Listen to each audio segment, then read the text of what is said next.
Segunda-feira, dia 3 de abril, a semana começa com muita informação para você aqui no TVU Notícias. Confira os destaques. Jovens que trabalham e estudam. Tem aumentado o número de estudantes garantindo renda durante a faculdade. Quem ainda tem dúvidas sobre a declaração do imposto de renda? A Faculdade de Ciências Contábeis da UFO está com atendimento de graça à comunidade. No telejornal de hoje, tem também uma reportagem especial sobre a tradição do chocolate nessa época do ano. Você sabe como surgiu essa história? E ainda, já estão sendo feitas as inscrições para o vestibular da UFO. Tem muitas novidades. O TVU Notícias está só começando.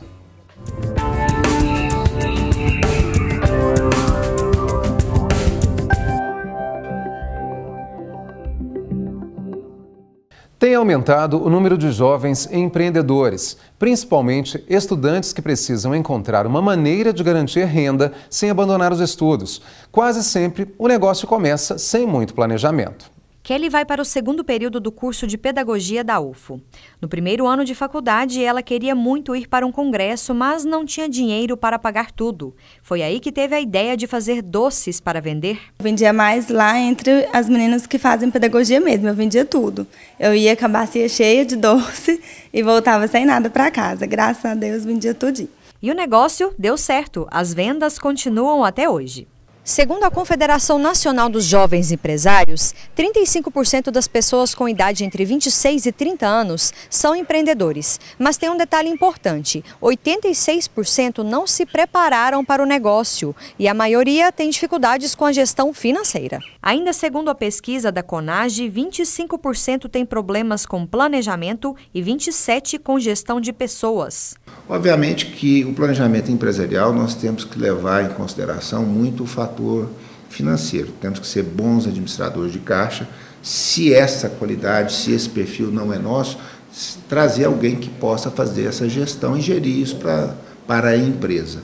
Outra recomendação para quem busca uma fonte de renda extra e crescimento na área de atuação é não deixar de priorizar os estudos. A dica de especialistas é entrar no mercado de trabalho para se adaptar e ver como tudo funciona fora do ambiente acadêmico. Que ele tenha condições de trabalhar numa empresa de preferência pequena. Por que pequena? Uma empresa pequena, ele vai aprender o negócio como um todo, as várias diferenças, as várias nuances que existem dentro do negócio, enquanto que numa empresa grande ele seria uma peça perdida ali dentro. E vai poder ter condição de aprender a paixão do negócio e ele vai se descobrir melhor. Kelly está no caminho certo. Ela não vai largar a paixão pela pedagogia e nem pelos doces. A intenção é ser empreendedora e atuar nos dois ramos. E ela já tem planos para o futuro. Pretendo fazer um curso de boleira e poder trabalhar também com essa área, porque também gira muito, né? Todo mundo sempre precisa de um bolo de aniversário, algum doce, alguma coisa assim. Então, eu pretendo fazer esse curso, especializar também na área do bolo e outros doces que eu consegui. E também, sem deixar isso atrapalhar meu curso, porque a pedagogia eu não consigo largar. É uma área que eu amo muito e eu pretendo, sim, especializar nos dois. Eu posso trabalhar com doce e com pedagogia. Como nós vimos aí, a Kelly, durante quase toda a graduação, se dedicou também ao trabalho. Afinal de contas, essa moçadinha quer mesmo é somar atividades. Tem energia de sobra e muitas expectativas também. Agora a gente fala sobre essa ansiedade que é comum nessa fase da vida e que começa antes mesmo de ingressar na universidade. Aqui comigo está a psicóloga Valéria Ribeiro. Valéria, muito obrigado pela presença aqui hoje. Quando a gente fala dessa ansiedade, a gente pode dizer que existe um pouquinho dela que é até interessante porque impulsiona a gente a querer fazer coisas, a buscar algo que talvez seja até novo para a vida da gente. Isso é importante, mas a gente tem que saber mais ou menos ponderar tudo isso. Obrigado, viu, Valéria? Obrigada, é um prazer estar aqui, muito obrigada pelo convite. A ansiedade, ela é um tema que está sendo muito discutido ultimamente. A gente tem que tomar muito cuidado com a forma de patologizar muito todas essas questões. Então, como você pontuou bem certeiro, a ansiedade ela é um sentimento natural, ela faz parte da minha vida. E eu preciso dela em alguns momentos, inclusive para me alertar de alguma preocupação, para me alertar sobre perigos, riscos ou para me motivar. Agora, a ansiedade ela passa a ter um problema mais sério quando ela começa a me comprometer o funcionamento. O meu funcionamento social, o meu funcionamento com família, o meu funcionamento com as relações de trabalho ou de estudos, quando se diz respeito a crianças e adolescentes. Mas, de forma geral, ela é um sentimento muito natural e muito necessário para que a gente consiga transitar pela vida em tantos contextos que a gente circula. A gente tem que entender que existem prioridades, mesmo que às vezes existem prioridades de prioridades, porque tudo é muito importante na vida, principalmente do jovem que está naquela transformação não só do corpo, mas até de descobertas e do próprio futuro profissional. A gente tem que entender o que é prioridade. Claro! O jovem, ele passa por esse momento de uma urgência, né? Como se o tempo fosse parar naquele momento e ele precisasse descobrir tudo ao mesmo tempo. Mas é preciso estabelecer prioridades a partir daquilo que é importante, que é necessário e aquilo que me motiva, aquilo que desperta o meu desejo e que me traz prazer. Claro que tem as regras do que é importante, do que é necessário para uma convivência social, éticas, os valores, tudo isso que a gente trabalha muito para ensinar aos nossos filhos. Mas a prioridade ela é fundamental para uma organização, para um posicionamento diante de toda essa urgência que o jovem tem em descobrir, mas também que esse jovem que está nessa sociedade que a gente está construindo agora, nas últimas décadas, essa sociedade demanda muito também desse jovem. Então, a prioridade ela é fundamental para poder estabelecer formas de se posicionar. Qual seria o recado que você daria para quem está em casa, tanto para esse jovem, adolescente, como também para os pais, talvez, que estejam mais próximos dele também? O que seria, eu não sei se existe receita que vale para todo mundo, mas o que seria uma receita básica para a gente conseguir, pelo menos, ponderar um pouquinho essa coisa da ansiedade? De fato, a receita não existe. E entender, principalmente, que vão acontecer momentos muito importantes na vida que vai mobilizar a ansiedade é fundamental.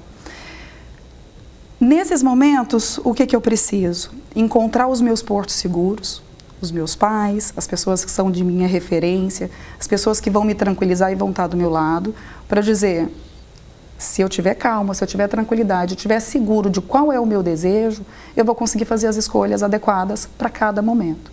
Se ainda não conseguiu fazer aquela escolha, talvez você não esteja maduro o suficiente ou não tenha recursos de autoconhecimento ou recursos de conhecimento sobre as ferramentas, né? As decisões elas são tomadas de acordo com as ferramentas que nós temos naquele momento. Se a gente não conseguiu fazer essa escolha naquele momento ainda, buscar mais informações, buscar mais apoios, buscar informações externas e internas de autoconhecimento. Valéria, muito obrigado mais uma vez pelas informações. Obrigada. Que bom. Você tem dúvidas sobre como declarar o imposto de renda? O PET, das Ciências Contábeis da UFO, montou um posto de atendimento para ajudar com orientações até o dia 28 de abril. A repórter Gislene Rodrigues traz mais detalhes. Olá, Flávia, e a todos que acompanham o TVO Notícias. É isso mesmo. Quem tem dúvidas sobre o imposto de renda, como comprovar, o que fazer, o PET Ciências Contábeis vai oferecer atendimento gratuito à população, um atendimento presencial. Para saber mais detalhes, eu converso com a Denise Mendes da Silva, que é tutora do PET Ciências Contábeis. Professora Denise, por que o PET Ciências Contábeis decidiu oferecer esse atendimento gratuito à população? Na verdade, o PET ele identificou uma demanda da sociedade, porque nessa época são muitas dúvidas com relação ao preenchimento da declaração, né? E aí, identificada essa necessidade, junto com os professores, decidimos fazer o projeto oferecendo orientações para o preenchimento da declaração. E quais são as principais dúvidas? São dúvidas como assim, declarar dependentes, se a declaração junto com o cônjuge vale a pena ou separada, quais são os documentos necessários, quais são os rendimentos e as faixas de rendimentos que devem ser declaradas e entre outras dúvidas. E quem então tem dúvidas e quer receber essa ajuda, como é possível? Então, aí deve comparecer à sala 1F152 aqui do campus Santa Mônica no período de 3 a 28 de abril, das 13 às 17 horas. O PET vai atender, junto com os professores responsáveis pelo projeto, as dúvidas dos contribuintes. Ok, muito obrigada pelas informações, professora Denise. É com você, Flávio. Obrigado, Gislene. Eu vou repetir para você. Quem quiser a orientação deve procurar o bloco 1F, sala 152, no campus Santa Mônica, de 1 às 5 da tarde. E depois do intervalo, começaram hoje as inscrições para o vestibular da UFO e tem muitas mudanças no processo seletivo. Tem muito mais ainda hoje, o TV Notícias volta já.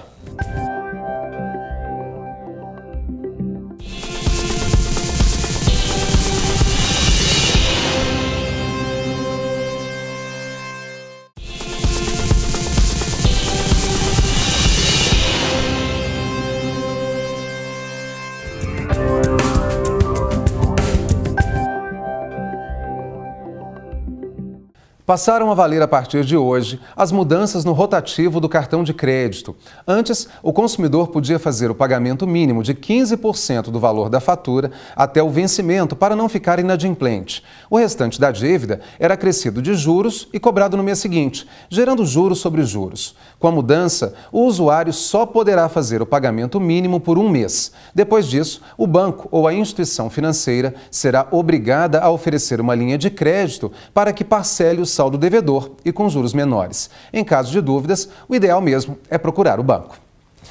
Uma estudante da Faculdade de Gestão e Negócios da UFO teve o trabalho de conclusão de curso da graduação premiado. O prêmio sobre economia bancária é um dos mais importantes do Brasil na área da administração. Em 2015, Ana Vitória começou a monografia. Ela pesquisou sobre a relação entre o perfil das operações de crédito e a rentabilidade dos bancos no Brasil. Conta quais foram os resultados do estudo. A pesquisa era para comparar, para saber se tinha relação entre se um banco ele oferece crédito para pessoa física ou para pessoa jurídica. Qual que é o maior benefício dele? Então, a pesquisa ela mostra um comparativo entre os dois e mostra qual é o resultado para ele. Então, o banco, na verdade, quando ele for investir nesses créditos, ele tem que avaliar qual é o retorno que ele deseja ter. E lá mostra quais são os resultados que ele vai ter tanto para um quanto para o outro. A monografia de Ana Vitória gerou bons frutos. A estudante ganhou o prêmio INFIFEBRABAN de Economia Bancária de 2016. A notícia da vitória chegou em fevereiro deste ano e recebeu a placa em março. O professor orientador da pesquisa, Cristiano, explica que é uma premiação importante da área. Ele é um prêmio de economia bancária. Então, a Associação dos Bancos Brasileiros, elas se organizam para premiar trabalhos práticos para desenvolver o setor bancário brasileiro, tanto em questão de segurança bancária, atendimento de clientes, para que o sistema bancário funcione melhor. Ana Vitória é a primeira estudante da Faculdade de Gestão e Negócios da UFO a ganhar prêmios sobre economia bancária, resultado de muito estudo, dedicação e também parceria com o professor orientador. É uma satisfação receber o prêmio, porque a gente vê que o nosso trabalho realmente ele é reconhecido e a gente pode receber um benefício dele também no futuro se a gente faz um bom trabalho. Em 2012, o professor orientador também teve a tese de doutorado premiada. Pesquisou sobre o comportamento dos bancos em crise. Ao ver os estudantes seguirem no caminho da pesquisa sobre bancos, se sente realizado. A gente vê que os melhores alunos que saem, que vão atuar no mercado da melhor forma, são aqueles que começaram com pesquisas, são aqueles que vão ter mais, vamos pensar assim, mais rigor no trabalho do dia a dia, no campo da administração. Então, eu sempre incentivo a iniciação científica e a pesquisa prática, e não a pesquisa só teórica. Parabéns aí, Ana Vitória, e com certeza também ao professor orientador, que fala aí no finalzinho da reportagem a importância da pesquisa na formação acadêmica e no futuro profissional.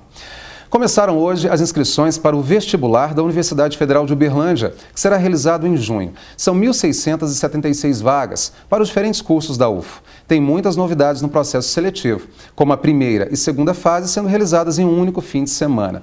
Quem fala com a gente sobre esse assunto, sobre todas essas mudanças, é o professor Denis Garcia Xavier, que é diretor de processos seletivos da universidade. Professor, muito obrigado pela presença aqui hoje.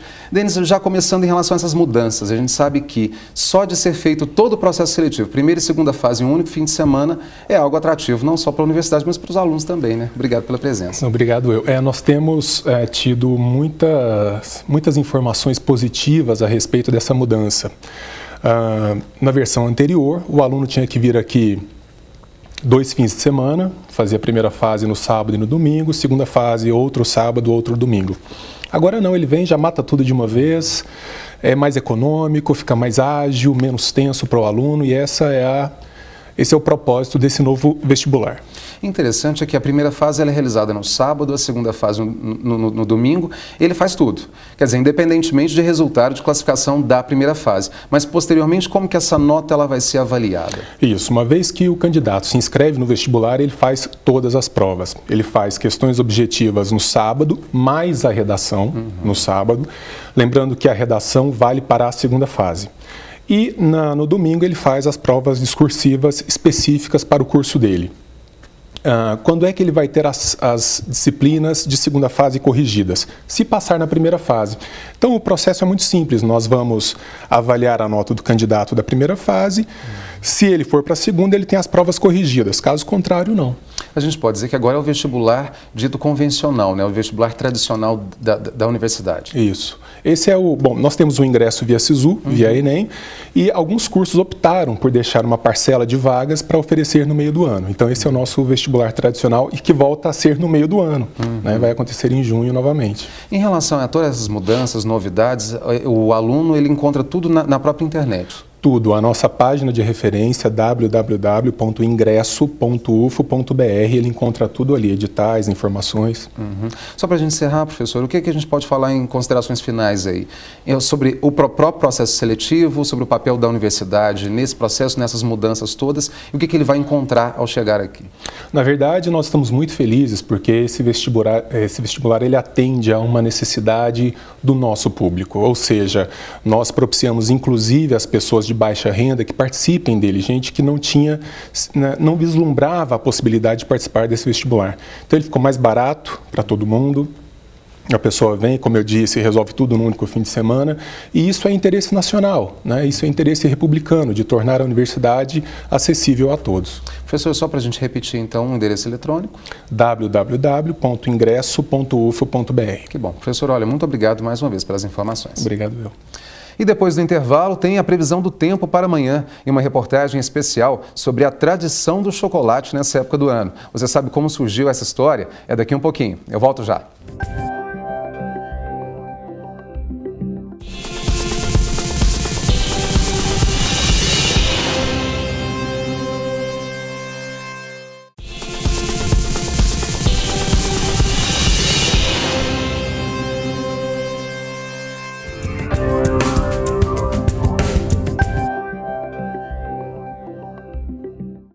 Estão abertas as inscrições para os cursos profissionalizantes em informática básica e para atendimento ao cliente, técnicas de vendas. Os dois cursos serão realizados nos centros profissionalizantes do Lagoinha e também do bairro Luizote de Freitas. Ao todo, são 120 vagas. Os interessados devem ter pelo menos 16 anos, renda familiar de até 3 salários mínimos e formação escolar compatível.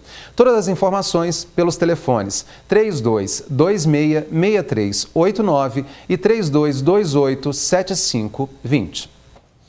A semana começou com tempo firme e menos calor, pelo menos no começo da manhã e também no fim da tarde. Vamos à previsão para esta terça-feira.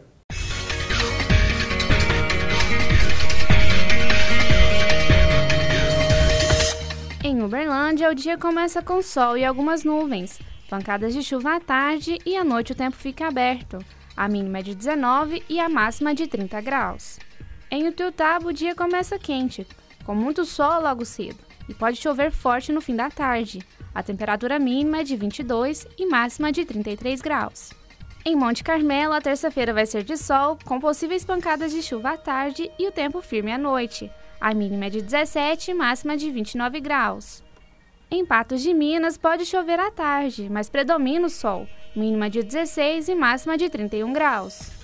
Em Araguari, sol pela manhã, possíveis pancadas de chuva à tarde e tempo firme à noite. A temperatura mínima é de 17 e máxima de 29 graus. Sempre nessa época do ano, os ovos de Páscoa tomam conta das gôndolas dos supermercados. O que muitos não sabem é de onde surgiu a tradição pelo chocolate no Brasil e no mundo. A gente conta agora um pouquinho dessa história para você. Chocolate ao leite, branco, amargo. São várias opções. Qual a origem do chocolate?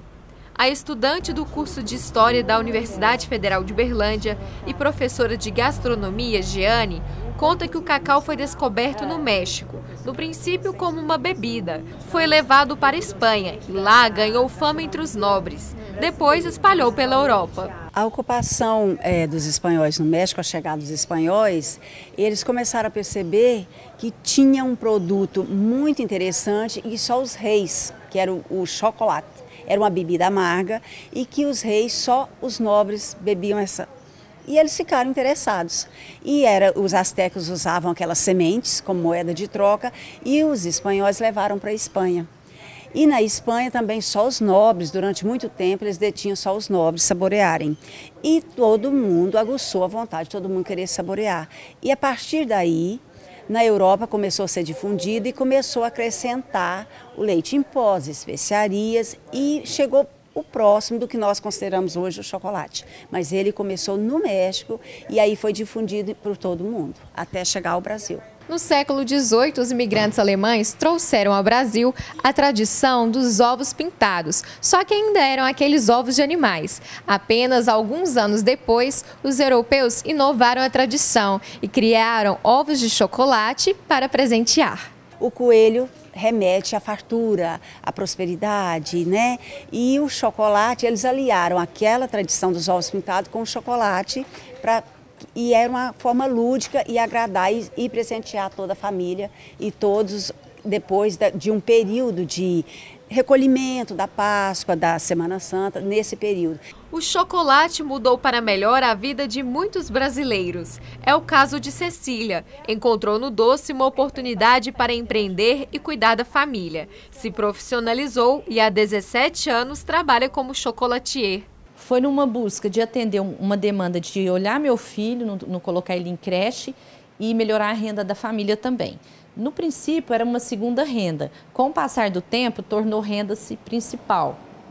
Então é um desafio muito grande, sair de segunda renda e passar para a primeira renda, mas o desafio é maravilhoso. São várias cores e recheios. A chocolatier conta que todos os dias estuda para realizar um trabalho de qualidade e inovador. Inspirada em uma mania nos Estados Unidos, uniu ingredientes inusitados. Chocolate ao leite com fitas de bacon fritas. Tem o ovo de bacon com chocolate ao leite e tem as trufas também de bacon com chocolate ao leite, que já é tendência nos Estados Unidos. Eu estou só reforçando aqui e trazendo para o cliente experimentar e entender por que a demanda é grande lá. Sabores nada comuns, mas com certeza a paixão pelo chocolate é sim muito mais forte nessa época do ano e as pessoas não têm como abandonar aí a tradição. O TV Notícias desta segunda acaba aqui. Uma excelente noite para você e até amanhã. Fique agora com as principais notícias do estado no Jornal Minas, segunda edição.